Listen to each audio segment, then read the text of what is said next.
Program Payung Rahmah yang diperkenalkan kerajaan bagi membantu golongan B40 mendepani isu kos sara hidup adalah satu inisiatif baik, namun bukan untuk jangka masa panjang.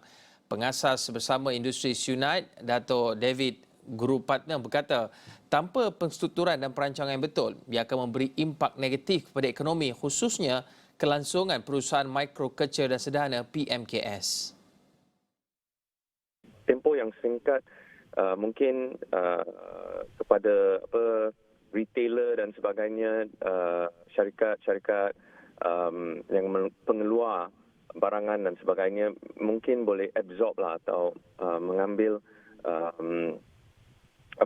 boleh menurunkan kos, tapi secara panjang, jangka masa panjang, ia adalah tidak begitu, kalau tidak distruktur dengan betul, ia tidak begitu baik untuk ekonomi lah, khasnya kepada SME. Sebab ia akan menurunkan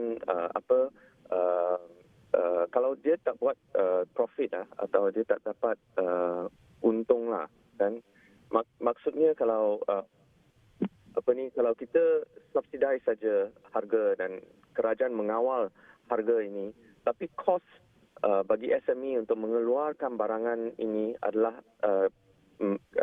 naik atau selalu naik, maka dia punya profit dia turun. Dia tak boleh bayar gaji, tak boleh bayar benda, tak boleh bayar elektrik. Dia akan ada satu impact kepada SME dan khasnya micro SME.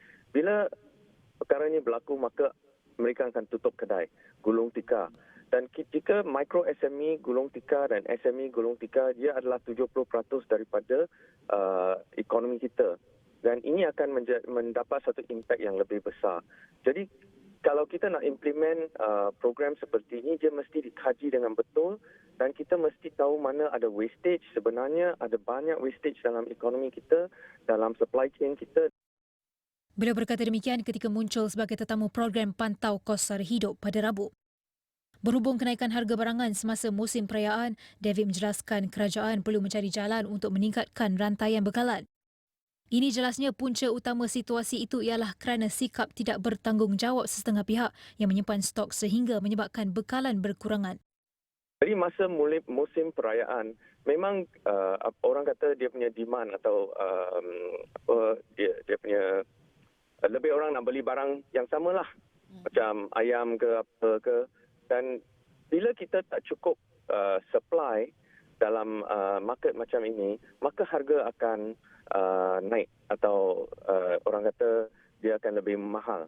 Jadi apa yang kita perlu buat adalah untuk cari satu solution lah atau solusi bagi macam mana kita boleh menurunkan harga. Jadi yang paling pertama adalah kita perlu mempunyai satu plan untuk meningkatkan supply dalam masa itu. Jadi harga sepatutnya turun. Tetapi juga kita juga tahu ada orang yang ada pihak-pihak yang tertentu yang akan membuat hoarding lah. Dia akan cuba untuk mendapat satu keuntungan yang besar pada masa itu sebab demand ada.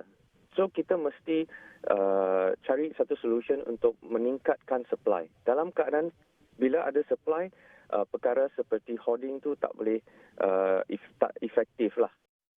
Beliau dalam masa sama melihat perlunya subsidi bersasar dilaksanakan segera bagi membolehkan imbangan dalam ekonomi diperolehi sekaligus menurunkan harga barang bagi tempoh jangka panjang.